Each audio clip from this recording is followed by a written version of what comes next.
Assalamualaikum warahmatullahi wabarakatuh. Saya Muhammad Yusri Liza Mahendra dari kelas reguler 2A dengan NPM 0119076161. Saya di sini akan mempresentasikan materi pajak penghasilan atau yang bisa disebut PPh pasal 21. Di Indonesia sendiri, orang yang bekerja di sebuah perusahaan atau organisasi setiap bulannya itu mendapatkan gaji atau upah.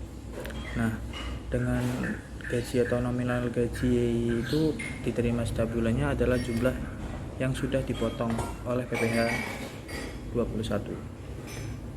Pajak penghasilan pasal 21 atau yang dikenal dengan sebutan PPh 21 adalah pajak atas penghasilan berupa gaji, upah atau honorarium atau tunjangan dan pembayaran lain dengan nama dan dalam bentuk apapun yang sehubungan dengan pekerjaan atau jabatan, jasa, dan kegiatan yang dilakukan oleh orang pribadi subjek pajak dalam negeri. Dalam hal PPh tersebut ada beberapa yang saya sampaikan.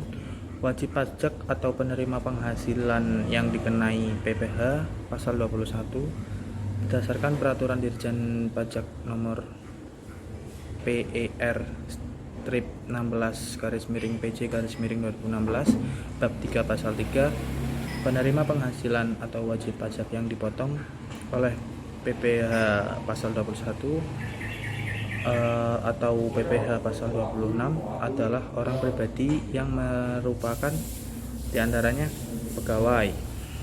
Yang pertama pegawai, yang kedua penerima uang pesangon, pensiunan atau manfaat pensiun, tunjangan hari tua atau jaminan hari tua termasuk ahli warisnya. Yang ketiga adalah bukan pegawai yang menerima atau memperoleh penghasilan sehubung dengan pemberian jasa, anggota dewan komisaris atau dewan pengawas yang tidak merangkap sebagai pegawai tetap atau pada perusahaan yang sama. Yang keempat, mantan pegawai. Yang kelima, peserta kegiatan yang menerima atau memperoleh penghasilan sehubung dengan keikutsertaannya dalam suatu kegiatan. Terus selanjutnya dasar pengenaan pajak atau DPP. Dasar pengenaan pajak atau DPP adalah dasar penggunaan pajak yang diperoleh dari penghasilan kena pajak dari wajib pajak penerima penghasilan. Dari DPP tersebut berdasarkan peraturan Dirjen Pajak nomor PER strip 16/PJ/2016 bab 5 pasal 9. Yang pertama adalah penghasilan kena pajak yang berlaku bagi yang pertama pegawai tetap, yang kedua penerima pensiun berkala, yang ketiga pegawai tidak tetap yang berpenghasilannya dibayar secara bulanan atau jumlah kumulatif atau penghasilan yang diterima dalam 1 tahun 1 bulan atau jumlah kumulatif penghasilan yang diterima dalam 1 bulan kalender telah melebihi kurang lebih 4.500.000. Yang keempat, bukan pegawai sebagaimana dimaksud dalam pasal 3 huruf C yang menerima imbalan yang bersifat kesinambungan. Terus yang nomor 2-nya itu jumlah penghasilan yang melebihi dari 450.000 sehari yang berlaku bagi pegawai tidak tetap atau tenaga kerja lepas yang menerima upah harian, upah mingguan, upah satuan atau upah borongan. Sepanjang penghasilan kumulatif yang diterima dalam 1 bulan kalender belum melebihi 4.500.000. Terus yang ketiga 50% dari jumlah penghasilan bruto yang berlaku bagi bukan pegawai sebagaimana dimaksud dalam pasal 3 huruf C yang menerima imbalan yang tidak bersifat kesinambungan. Yang keempat adalah jumlah penghasilan bruto yang berlaku bagi penerima penghasilan selain penerima penghasilan sebagaimana dimaksud pada huruf A, B, dan C. Yang kelima, dasar pengenaan dan pemotongan PPh pasal 26 adalah jumlah penghasilan bruto. Yang selanjutnya adalah tarif penghasilan tidak kena pajak atau yang bisa disebut PTKP. Perhitungan PPh 21 akan disesuaikan dengan besarnya tarif PTKP yang sedang berlaku. berdasarkan Peraturan Menteri Keuangan Nomor 101/PMK.010/2016 Pasal 1 besarnya penghasilan tidak kena pajak disesuaikan menjadi sebagai berikut. Yang pertama adalah 54 juta rupiah untuk diri wajib pajak untuk orang pribadi pada diri Anda sendiri. Yang kedua adalah 4.500.000 tambahan untuk wajib pajak yang kawin.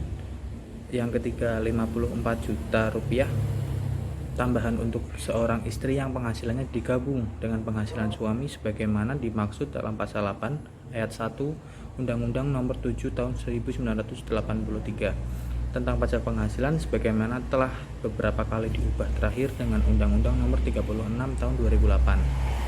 Yang terakhir adalah 4.500.000 rupiah tambahan untuk setiap anggota keluarga sedara dan keluarga semenda dalam garis keturunan lurus serta anak angkat yang menjadi tanggungan sepenuhnya paling banyak 3 orang untuk setiap keluarga. Selanjutnya adalah tarif PPh 21 mengacu pada Undang-Undang Nomor 36 Tahun 2008 Pasal 17. Tarif pajak yang diterapkan bagi peserta wajib pajak adalah sebagai berikut. Wajib pajak dengan penghasilan kena pajak PKP sampai dengan 50 juta dikenakan tarif sebesar 5% dari penghasilan tersebut.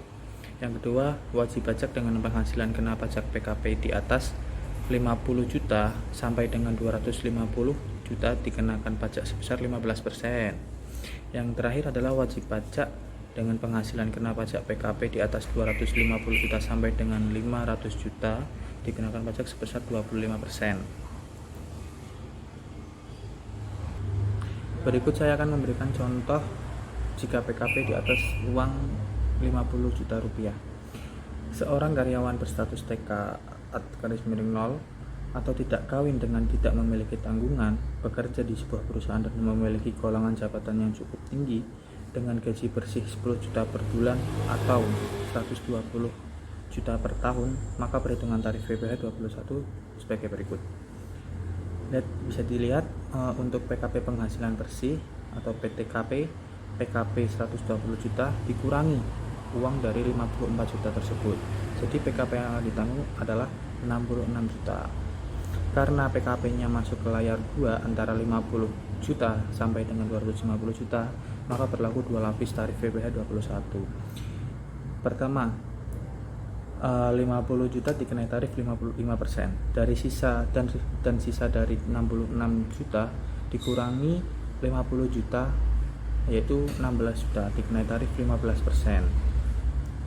PPh 21 terutang sama dengan 5% kali 50 juta ditambah 15% kali 16 juta.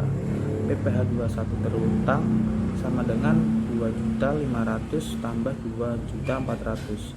PPh terutang 1 tahun adalah 4.900.000. PPh 21 terutang selama 1 bulan yaitu 4.900.000 kali 12 sama dengan 408.333 dibulatkan menjadi 408.000. Metode dalam menghitung PPh 21 meskipun cara menghitung PPh sudah diatur oleh DJP atau Direktorat Jenderal Pajak, tapi nyatanya setiap perusahaan memiliki metode perhitungan PPh 21 sendiri yang disesuaikan dengan gaji bersih atau tunjangan pajak yang diterima karyawannya. Terdapat 3 metode cara menghitung PPh 21 yang paling umum, yaitu 1. Metode gross, 2. Metode gross up, dan 3. Metode net. Saya akan menjelaskan salah satu caranya, yaitu cara menghitung PPh 21 dengan metode gross up. Dalam metode gross up adalah sebuah metode pemotongan pajak di mana perusahaan memberikan tunjangan pajak yang jumlahnya sama besar dengan jumlah pajak yang dipotong dari karyawan. Perusahaan yang menggunakan metode ini biasanya mereka memberikan tunjangan pajak kepada karyawan setiap bulan sebesar jumlah pajak penghasilan yang dipotong dari gaji. Dengan demikian gaji bersih karyawan tidak berkurang seperti jika perusahaan menggunakan metode gross. Misalnya, Ronald, seorang laki-laki lajang, menerima gaji bulanan senilai 10 juta rupiah, maka perhitungannya gaji pokok 10 juta per bulan atau 120 juta per bulan. Yang kedua, tarif PPh-nya 15%. Yang ketiga, tunjangan pajak dari perusahaan 9.900.000 per tahun atau 825.000 per bulan. Yang terus total gaji brutonya 10.825.000 rupiah. Nilai PPh 21 yang dibayarkan perusahaan sebesar 825.000 per bulan. Gaji bersih take home pay yaitu 10 juta rupiah per bulan. Menghitung PPh 21 karyawan tetap dengan gaji per bulan. Pegawai tetap adalah pegawai yang menerima atau memperoleh penghasilan dalam jumlah tertentu secara teratur, termasuk anggota komisaris dan anggota dewan pengawas, serta pegawai yang bekerja berdasarkan kontrak untuk suatu jangka waktu tertentu, yang menerima atau memperoleh penghasilan dalam jumlah tertentu secara teratur. Contoh, Ronald merupakan pegawai pada perusahaan PT X, menikah tanpa anak, memperoleh gaji 8 juta rupiah. PT X mengikuti program BPJS Ketenagakerjaan, premi jaminan kecelakaan kerja, dan premi jaminan kematian yang dibayarkan oleh pemberi kerja atau perusahaan tersebut dengan jumlah masing-masing 0,50% dan 0,30% dari gaji.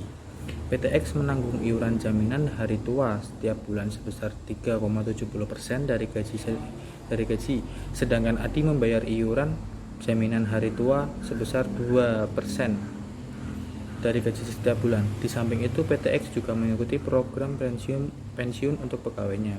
PT X membayar iuran pensiun untuk Adi ke dana pensiun yang pendiriannya adalah disahkan oleh Menteri Keuangan setiap bulan sebesar 200.000, sedangkan Adi membayar iuran pensiun sebesar 100.000 pada bulan Juli 2016. Adi hanya menerima pembayaran berupa gaji. Perhitungan PPh pasal 21 bulan Juli 2016 adalah sebagai berikut. Bisa dilihat di gambar yang sudah tertera. Penghasilan itu sebulannya juga nanti sudah ketemu. Penghasilan itu setahun 12 kali 7.400.800 perak sudah ketemu. Di sini juga sudah dijelaskan semua. Bila kurang saya akan menjelaskan. Penjelasannya pada baris pertama, yaitu gaji diisi 8 juta sesuai dengan contoh kasus. Baris kedua 40.000 untuk premi jaminan kecelakaan kerja didapatkan dari 0,5%, dikali gaji 8 juta, kemudian premi jaminan kematian sebesar 24.000 didapat dari 0,3% dikali gaji. Penghasilan bruto adalah jumlah seluruh penghasilan wajib pajak atau untuk sebagai pegawai, meliputi gaji, pensiun, tunjangan, honorarium, imbalan, premi asuransi, bonus, dan lain-lain yang diperoleh oleh pemberi kerja. Mengapa jaminan hari tua yang dibayarkan perusahaan setiap bulan sebesar 3,70% tidak dimasukkan ke dalam penghasilan bruto? Nah, sekarang saya jelaskan juga. Hal ini telah diatur dalam peraturan Dirjen Pajak PER-16/PJ/2016 bahwa premi CHT yang diberikan perusahaan tidak dimasukkan sebagai komponen penambah penghasilan. Pengenaan pajak yang dilakukan pada saat karyawan menerima CHT. Hasil akhir untuk penghasilan bruto kasus di atas yaitu 8.064.000 rupiah. Lanjut ke baris 5, yaitu pengurang. Di antaranya biaya jabatan, iuran pensiun, dan iuran jaminan hari tua. Penting bisa digarisbawahi, lihat komponen dalam menghitung PPh 21 untuk mengetahui secara jelas perihal JHT atau apa itu biaya jabatan di atas. Setelah mendapatkan total pengurangannya, maka didapatkan nilai penghasilan neto dari penghasilan bruto dikurangi komponen pengurang penghasilan. Selanjutnya, penghasilan neto sebulan dikalikan 12 dan dikurang penghasilan tidak kena pajak PT atau PTKP. Untuk mengetahui nilainya, pastikan Anda sudah membaca nilai PTKP-nya terlebih dahulu pada paragraf di atas.